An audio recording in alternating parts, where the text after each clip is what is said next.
Ayan guys, magluluto tayo ng banana chips. Ilalagay natin siya dito sa mainit na mantika na kumukulo-kulo. Okay.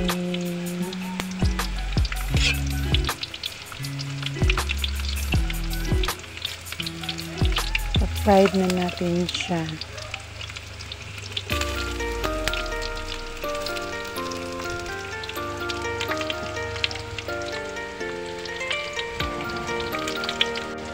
Antayin lang natin siyang maluto guys kasi on process pa. Actually uulan na naman.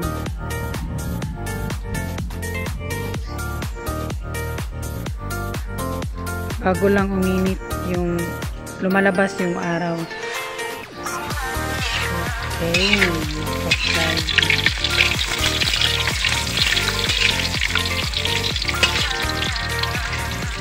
Konti lang yung nilagay kong mantika kasi oil. Konti lang naman yung lulutuin ko. Ayan.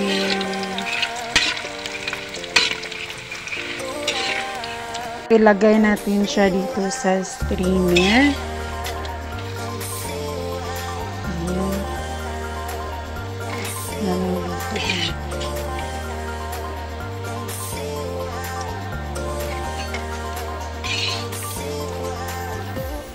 Sayang kasi guys pag hindi maluto yung ibang saging kasi napapabayaan lang nila ng mga kapatid ko kasi sanay na sila sa araw-araw na saging, no?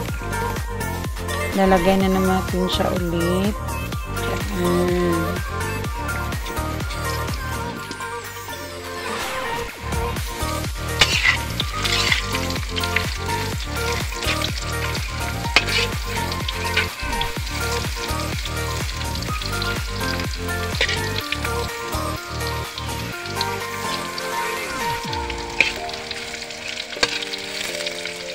Yan na guys, umuulan na.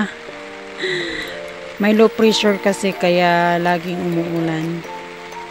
Kaya ayan, focus lang tayo sa pagluluto hanggang matapos. Hindi kasi siya malakas sumisipsip ng mantika guys. Kasi naibilid ko siya sa araw. Kaya madaling tumitigas yung saging. Ayan. So yung idea natin dito guys, instead of banana chips, banana chips naman talaga to. So lalagyan natin siya ng asukal. Ita-dried up muna natin siya sa strainer. Ayan na guys.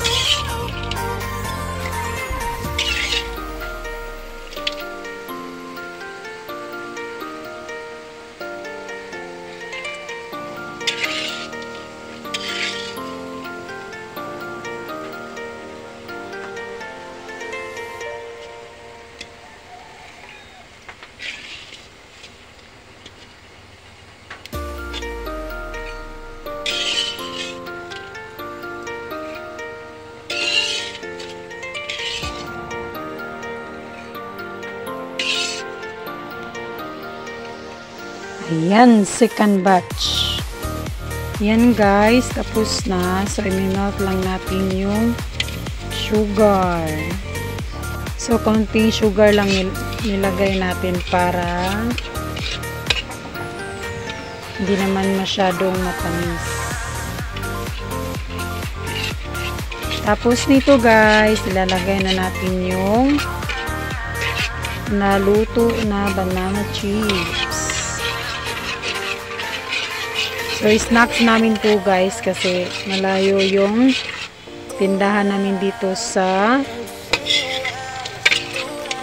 bukid ng Danicot. Ayan, ilalagay natin siya. Tapos, medyo nag-blur. I-mix lang natin siya ng maayos. So, kunin natin yung ibang mga apoy para hindi maglasang pait.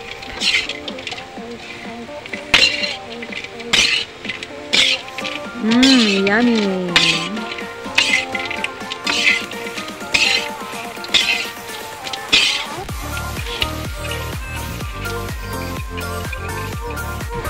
Ayan guys, lumalakas na yung hangin.